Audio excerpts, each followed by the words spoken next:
그리스도의 계절이란 제목으로 말씀 전하기 원합니다.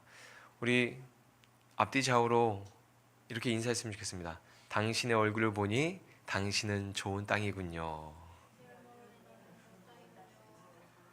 네, 이렇게 이야기하면 얼굴이 활짝 펴야 되는데 좋은 땅 맞나요? 네, 맞나요? 오늘 말씀을 보면 네 가지 밭에 씨를 뿌리는 비유의 메시지죠. 네 가지 밭에 씨를 뿌리는데 열매를 맺는 땅은 좋은 땅 하나뿐입니다. 하나님은 그 땅에서 100배의 결실을 바라보시면서 씨를 뿌리시죠. 하나님의 말씀이, 하나님의 사랑이, 하나님의 은혜가 우리 삶에서 100배의 열매를 맺히기를 하나님은 바라십니다. 그래서 길가, 돌밭, 가시떨기, 좋은 땅을 가리지 않고 씨를 뿌리십니다. 이것이 아버지의 마음이고 우리를 향한 하나님의 사랑입니다. 누가복음 8장 8절에 보면 이런 말씀이 있습니다. 더러는 좋은 땅에 떨어짐에 나서 100배의 결실을 하였느니라. 이 말씀을 하시고 외치시되 들을 귀 있는 자는 들을지어다. 아멘. 이 하나님께서 씨를 뿌릴 때 길가, 돌밭, 가시밭, 좋은 땅에 다 씨를 뿌리시잖아요. 하나님 그 씨를 뿌릴 때 어떠한 생각을 하고 어떠한 마음으로 씨를 뿌리시냐면 100배의 결실이 맺는 것을 바라보고 씨를 뿌리신단 말이에요. 여러분, 우리에게 씨가 있어요. 뿌리면 무조건 열매를 맺습니다. 그런데 좋은 땅에서만 열매를 맺어요. 그럼 어떻게 하시겠어요? 땅을 경작하고 아니면 좋은 땅에만 씨를 뿌려야 될 거 아니에요. 일반적으로 농사한다면, 농사에 어떤 기술이 있다면 좋은 땅을 알아보는 것도 농부의 실력이고 그 땅에 잘 씨를 뿌려야 열매가 30배, 60배, 100배의 열매를 맺을 거 아니에요. 아무데나 그냥 씨를 막 뿌리면 열매를 맺는 것이, 뿌렸는데 그 뿌린 수고가 헛수고가 될 수 있잖아요.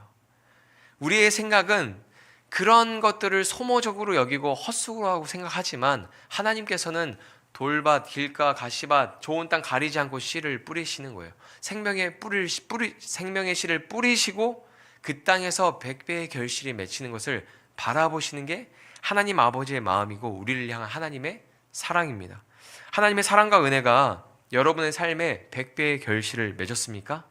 저를 한번 보시겠어요? 여러분의 삶에 100배의 결실을 맺었습니까? 네. 하나님은 저와 여러분의 마음에 그리스도를 심었습니다. 아멘? 그리스도를 심었어요. 아멘? 그리스도를 심었습니다. 우리 마음에 그리스도가 있죠. 그리고 100배의 결실을 바라보십니다. 그리스도를 심으시고 100배의 결실을 바라보시고 우리에게 그 열매가 맺히기를 기대하시고 기다리십니다. 하나님께서 왜 우리를 바라보면서 100배의 결실을 바라볼까요? 씨를 뿌리고 왜 우리를 바라보실 때 100배의 결실이 맺히는 것을 기대하고 바라보실까요? 그 일이 불가능한 일이 아니기 때문에 그래요. 우리는 신앙생활하면서 이렇게 생각합니다. 100배의 결실을 맺는 것은 다른 사람의 이야기지, 나는 30배만 맺어도 할렐루야지, 이렇게 생각하면서 신앙생활 하는 분들이 있을까요? 없을까요? 있을 수 있죠. 100배의 열매를 소망하지 않고 기대하지 않는 사람들이 있죠. 근데 하나님께서는 우리에게 어떤 것을 기대하십니까?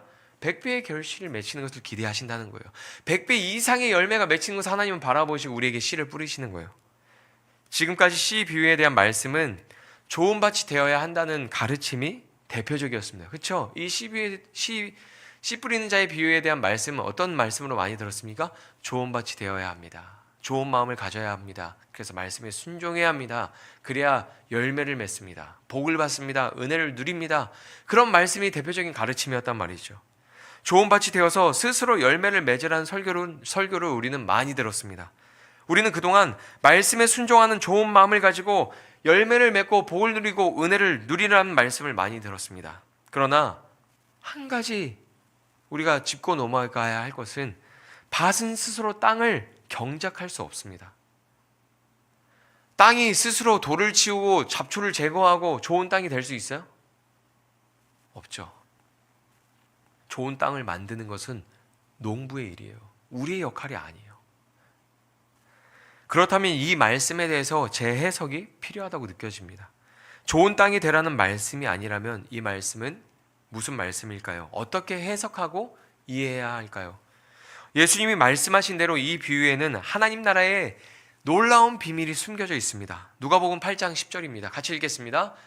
이르시되 하나님 나라의 비밀을 아는 것이 너에게는 허락되었으나 다른 사람에게는 비유로 하나니 이는 그들로 보아도 보지 못하고 들어도 깨닫지 못하게 하려 함이라. 아멘.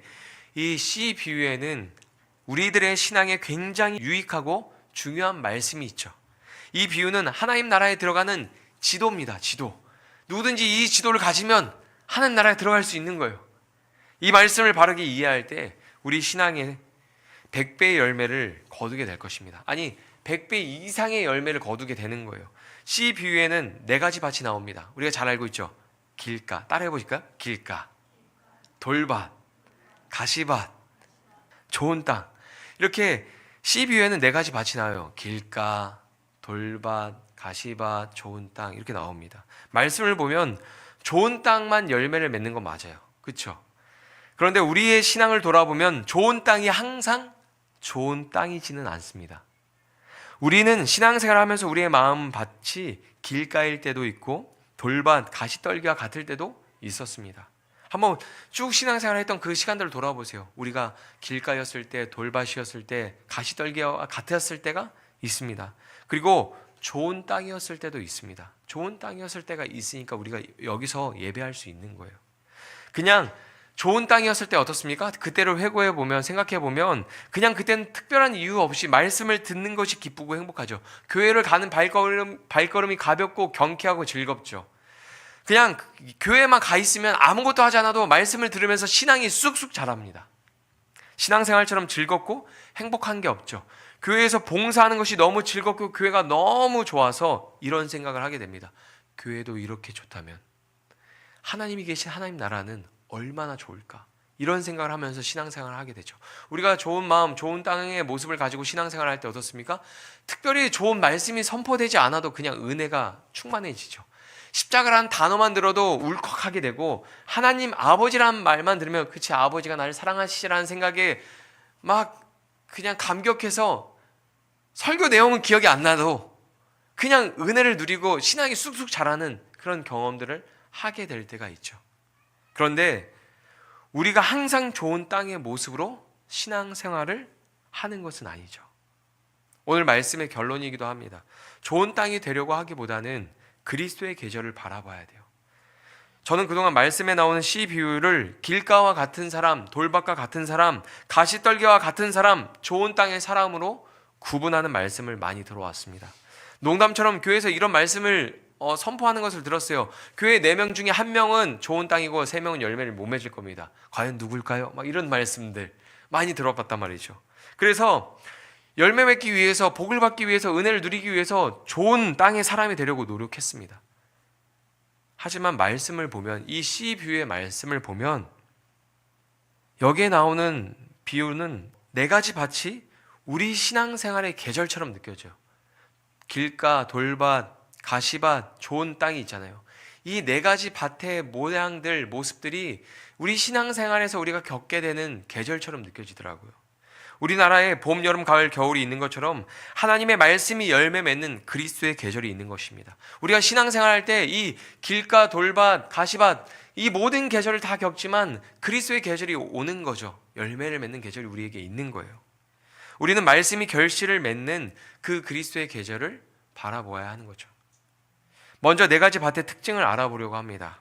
그리고 열매를 맺기 위한 해결책이 무엇인지 성경에 기록된 내용을 통해서 확인해 보려고 합니다. 우리가 읽은 이 씨 뿌리는 자의 비유 말씀이 끝나고 나면 뒤에 이제 4가지 사건이 나오거든요. 4가지 밭에 씨를 뿌리는 비유에 대한 이야기 다음에 4가지 사건이 나와요. 첫 번째는 예수님의 가족들이 찾아오는 사건이고, 두 번째는 바다에서 예수님의 제자들이 폭풍을 만난 사건이고, 세 번째는 거라사 지역에 귀신 들린 광인을 예수님이 고쳐주신 내용이고, 네 번째는 혈루병 여인을 만나서 고쳐주시는 내용이에요. 이 4가지 사건, 4가지 밭에 씨 뿌리는 그 이야기가 4가지 사건의 이야기로 풀어집니다. 그래서 여기에는 열매를 맺는 방법, 해결책이 담겨져 있죠. 4가지 사건에. 먼저 길가에 대한 말씀을 보겠습니다. 제일 먼저 나오는 길가는 어떤 밭입니까? 딱딱한 밭이죠. 길가는 딱딱한 마음을 대변합니다. 말씀을 들어도 마음이 너무 완고하여서, 너무 굳은 마음이어서 가슴까지 말씀이 전달되지 못합니다. 길가는 사람이 밟고 다녀서 딱딱하게 다져진 딱딱한 마음입니다. 하나님의 말씀이 뿌리를 내리기에는 마음이 너무 완고해서 완고한 사람들의 이야기를 하고 있는 거죠.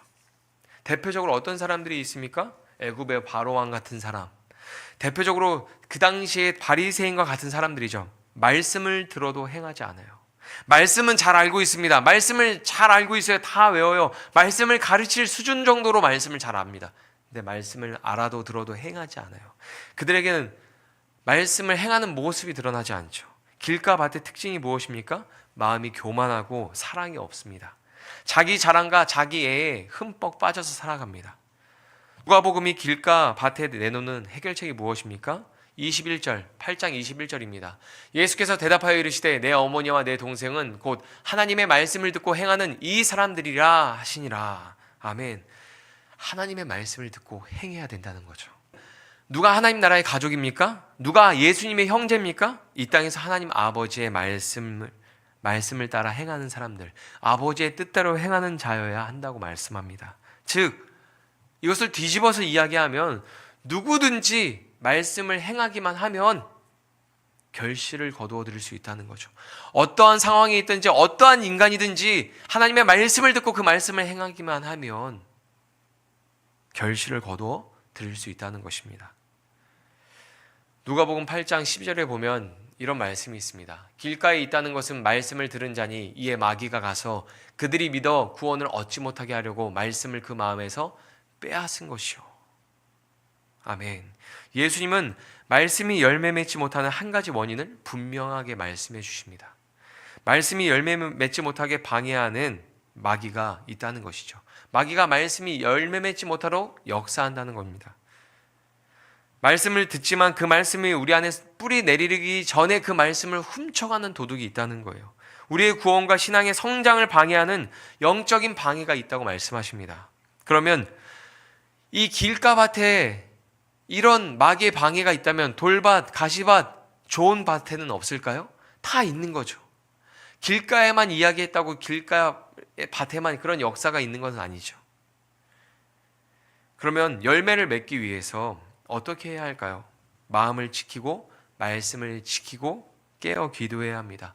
베드로전서 5장 8절에 보면 이렇게 말씀합니다. 같이 읽겠습니다. 근신하라 깨어라 너희 대적 마귀가 우는 사자같이 두루다니며 삼킬 자를 찾나니. 아멘. 성경은 뭐라고 말씀하고 있습니까? 근신하라 깨어라 기도해라 말씀을 붙들고 말씀으로 승리해라 그렇게 이야기합니다. 그런데 중요한 것은 길가밭의 사람들은 이 말씀이 들리지 않습니다. 이 말씀이 중요하게 생각되지 않습니다. 우리는 지난 한 주 동안 교회와 성도들을 위해서 기도하기로 약속하고 기도 운동을 시작했습니다. 근데 길가밭에 있으면 이 말이 들리지 않아요. 중요하게 생각되지 않습니다. 그래서 기도하지 않죠. 우리가 2025년을 맞이하고서 말씀을 읽고 기도하고 묵상하는 일에 우리가 힘쓰고 있습니다. 근데 길가밭의 사람은 이 말이 들리지 않고 중요하게 여겨지지 않는 거죠. 그래서 말씀을 묵상하지 않고 기도하지 않게 됩니다. 기도할 시간이 없고 말씀을 읽을 시간이 없습니다. 돌밭의 이야기입니다. 돌밭의 사람은 길가와 좀 달라요. 말씀을 기쁨으로 받습니다. 길가와는 좀 다른 어떤 그런 흐름이 있죠. 말씀을 기쁨으로 받습니다. 할렐루야. 그러나 말씀을 들을 때는 기뻐하지만 시련이 찾아오면 삶의 어려움이 오면 말씀을 버리는 사람입니다. 예수님이 좋아요. 예수님의 가르침을 듣는 것도 그분을 따르는 것도 즐겁습니다. 그러나 시련이 찾아오면 베드로와 제자들처럼 예수님을 버리는 사람입니다. 오늘 본문 13절에 보면 이런 말씀이 있습니다. 바위 위에 있다는 것은 말씀을 들을 때 기쁨으로 받으나 뿌리가 없어 잠깐 믿다가 시련을 당할 때 배반하는 자요. 아멘. 돌밭의 가장 큰 특징이 무엇입니까? 뿌리가 없다는 것입니다. 즉 말씀의 뿌리를 내리지 않은 삶을 살고 있다는 것이죠. 말씀을 듣는 것을 좋아하고 기쁘게 여기지만 말씀의 근거에서 살진 않습니다. 삶의 중심에 말씀이 있진 않은 거죠. 말씀이 삶의 기준이 되어 있지 않은 거죠. 예수님을 좋아하지만 예수님이 삶의 중심은 아닙니다. 여전히 자기 중심적이며 위기가 찾아오면 말씀을 떠납니다. 삶의 어려움이 찾아오면 예배를 떠납니다. 이런 사람들이 어떻게 100배의 결실을 맺을 수 있을까요? 누가복음은 폭풍을 만난 제자들의 이야기로 해결책을 제시해주고 있는 거예요. 누가복음 8장 22절에서 23절입니다. 같이 읽어볼까요? 하루는 제자들과 함께 배에 오르사 그들에게 이르시되 호수 저편으로 건너가자 하심에 이에 떠나 행선할 때에 예수께서 잠이 드셨더니 마침 광풍이 호수로 내리침에 배에 물이 가득하게 되어 위태한지라. 아멘. 예수님께서 제자들에게 말씀하셨습니다. 제자들에게 말씀하신 게 무엇입니까? 호수를 건너서 저쪽으로 가자. 저쪽으로 가자 말씀하셨습니다. 그리고 제자들이 그 말씀을 듣고 순종해서 따릅니다. 그리고 배를 타고 건너갑니다. 그런데 어떻게 됩니까? 위기가 찾아옵니다. 미친 바람, 광풍을 만나서 배가 막 흔들리고 물이 차오르고 물에 배가 잠기는 그런 위기의 상황을 만나게 되죠. 말씀이 열매 맺기 위해서 이 상황에서 어떻게 해야 할까요? 이 상황에서 어떻게 해야 말씀이 열매를 맺게 되는 것일까요? 누가복음 8장 15절 오늘 본문의 결론에서 이렇게 이야기하죠. 좋은 땅에 있다는 것은 착하고 좋은 마음으로 말씀을 듣고 지키어 인내로 결실하는 자니라. 아멘. 열매 맺는 좋은 땅이 어떻게 하는지 보면 답이 나옵니다. 말씀을 듣고 지킵니다. 이 지키다라는 것은 말씀을 빼앗기지 않고 말씀을 지키는 것을 말하는 거예요. 말씀을 가지고 그 어려움을 이겨내는 것을 말하는 겁니다. 여러분, 열매 맺기 위해서는 우리가 말씀을 기쁨으로 받았을 때 어려움이 찾아오면 그 말씀을 가지고 말씀을 빼앗기지 않고 마귀한테 빼앗기지 않고 세상에 어떤 어려움에 빼앗기지 않고 말씀을 잘 지키고 보호해서 그 말씀을 가지고 지켜야죠. 이겨내야죠. 견뎌야죠. 인내하고 나아가야 합니다. 그렇게 시험을 이겨야 하는 것이죠. 예수님이 제자들에게 말씀하셨습니다. 호수 저편으로 건너가자. 그러면 그 말씀을 듣고 가다가 폭풍과 위기를 만나도 말씀을 듣고 그 시간을 견뎌야 합니다. 기다려야 되는 거죠. 왜요? 예수님께서 뭐라고 말씀하셨습니까? 호수 저편으로 건너가자 라고 말씀하셨으면 우리 저기로 건너가는구나. 예수님 말씀하셨으니까 그것을 신뢰하고 믿고 폭풍과 위기가 찾아와도 말씀을 가지고 예수님의 말씀하신 것을 붙들고 기다려야죠. 인내해야죠. 그게 열매 맺는 좋은 땅의 모습입니다. 그러나 돌밭은 위기가 찾아오면 어떻습니까? 뿌리가 없어서 말씀을 떠나고 맙니다.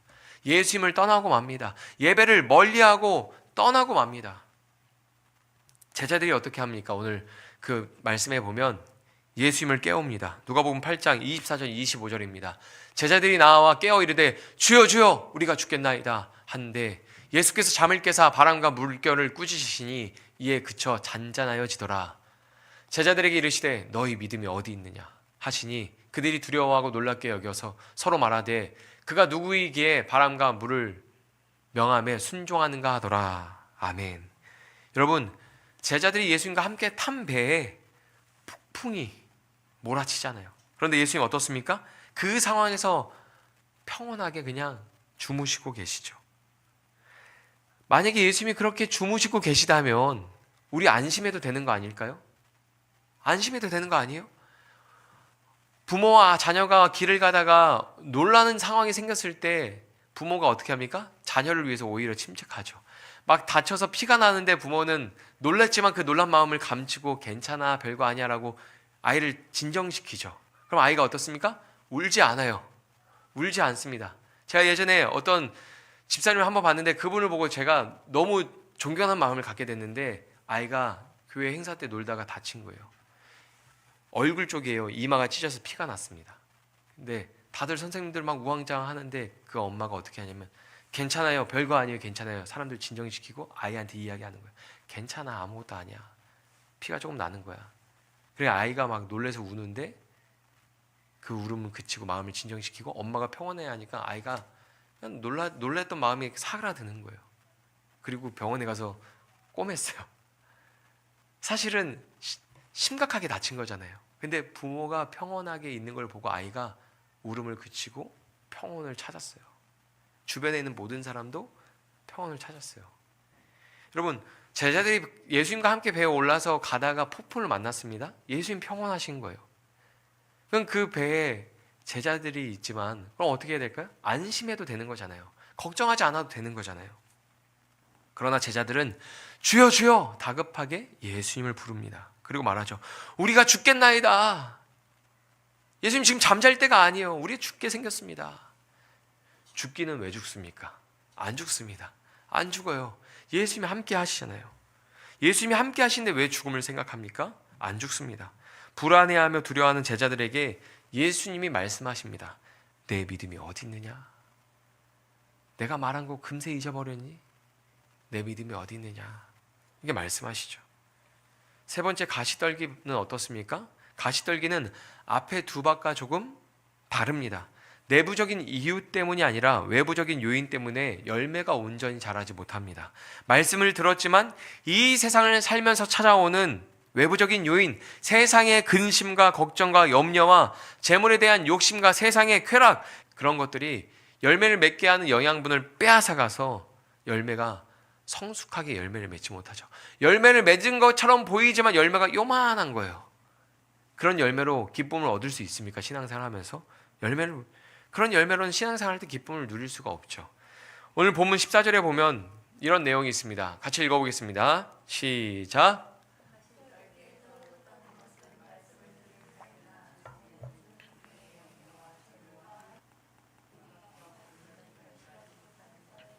아멘. 왜 결실하지 못합니까? 기운이 막혀서 결실하지 못한대요.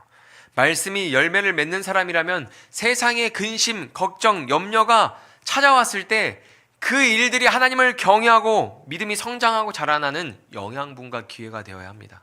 그런데 말씀이 열매 맺지 못한 사람은 어떻게 하냐면 오히려 그 기운에 힘이 빠지고 믿음이 쇠약해집니다.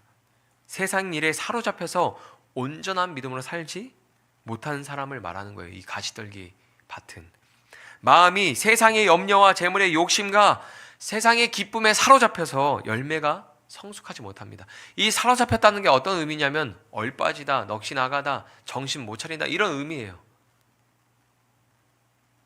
이런 사람이 열매를 맺기 위해서 어떻게 해야 할까요?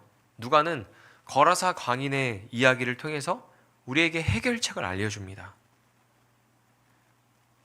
누가복음 8장 27절 29절에 보면 이런 말씀이 있습니다.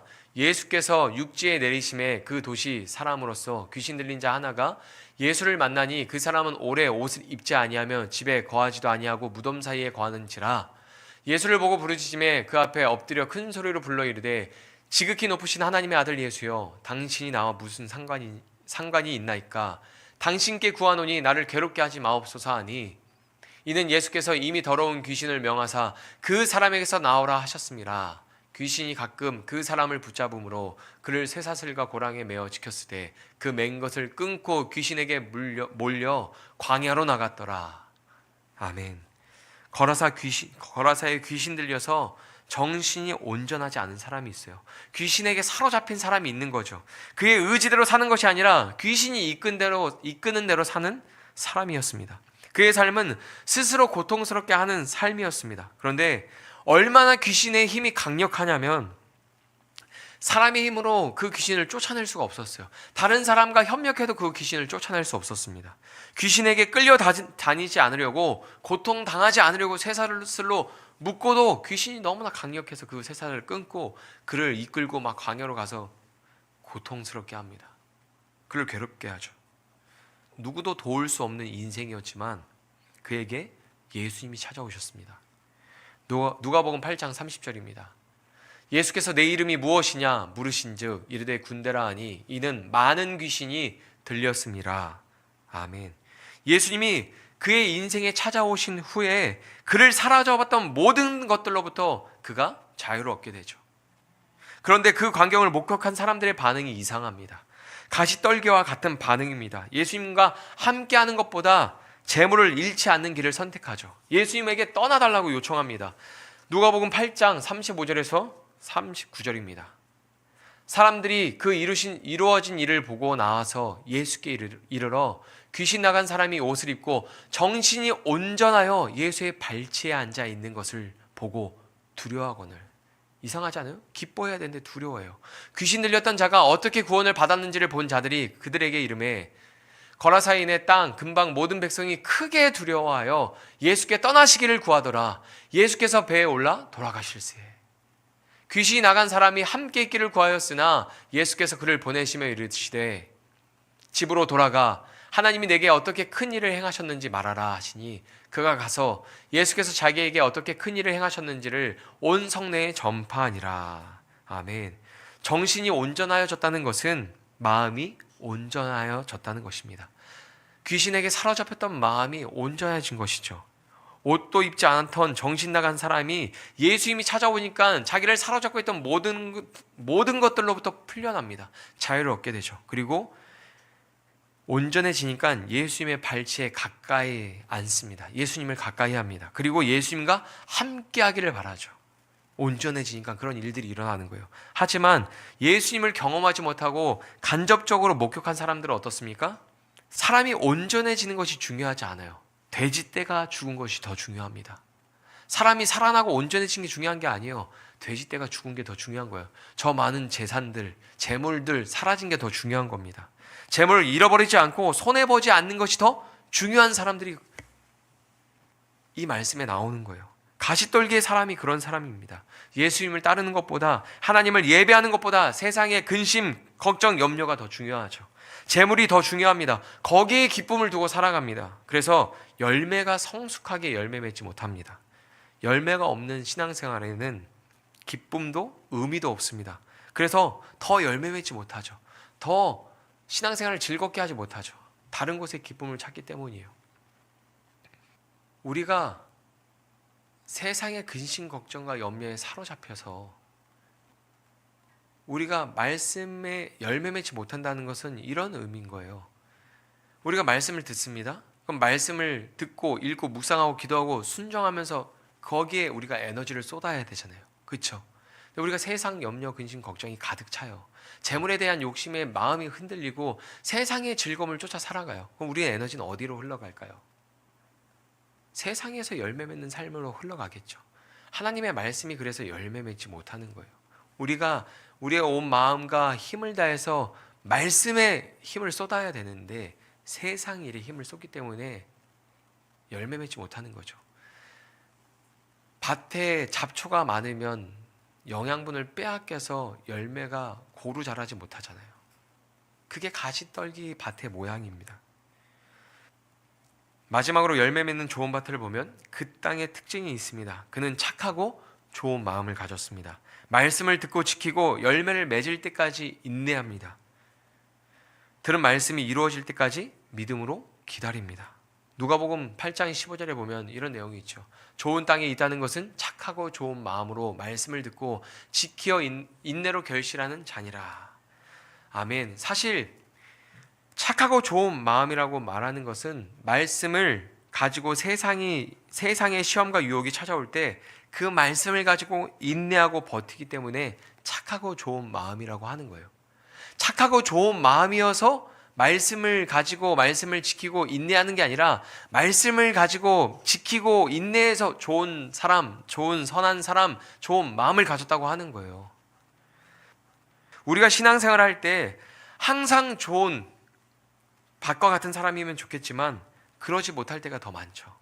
여러분 한번 신앙생활 돌아보세요. 10년, 20년, 30년 신앙생활을 돌아보면 우리에게 항상 좋은 땅의 모습을 미었으면 좋겠지만 그렇지 않을 때가 더 많습니다. 우리의 신앙생활을 길가, 돌밭, 가시떨기, 좋은 밭, 사계절로 나누면 좋은 밭일 때가 정말 드물게 찾아옵니다. 정말 드물게 찾아와요. 우리의 마음이 길가와 돌밭 그리고 가시떨기와 같을 때가 많습니다. 그런데도 하나님은 우리에게 계속 사랑으로 씨를 뿌리시죠.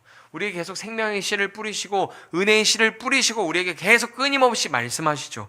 우리를 바라보실 때 여전히 열매 맺지 않고 있는 삶을 살아가도 100배의 결실을 바라보고 우리에게 기대하시면서 포기하지 않고 사랑으로 그 씨를 뿌리십니다. 폭풍을 만난 제자들이 돌밭의 이야기를 담고 있다면 제자들이 열매가 없어야 하는 거잖아요. 그렇죠? 제자들의 삶에 열매가 없어야죠. 그런데 어떻습니까? 그들을 통해서 많은 사람들이 하나님께 돌아옵니다. 베드로만 보아도 어떻습니까? 첫 번째 설교할 때 3,000명이 회개하고 하나님께 돌아옵니다. 마지막 설교가 아니에요. 인생에 딱 한 번 설교한 게 아니에요. 첫 번째 설교입니다. 그 설교에서 3,000명의 사람들이 죄에서 회개하고 돌아옵니다.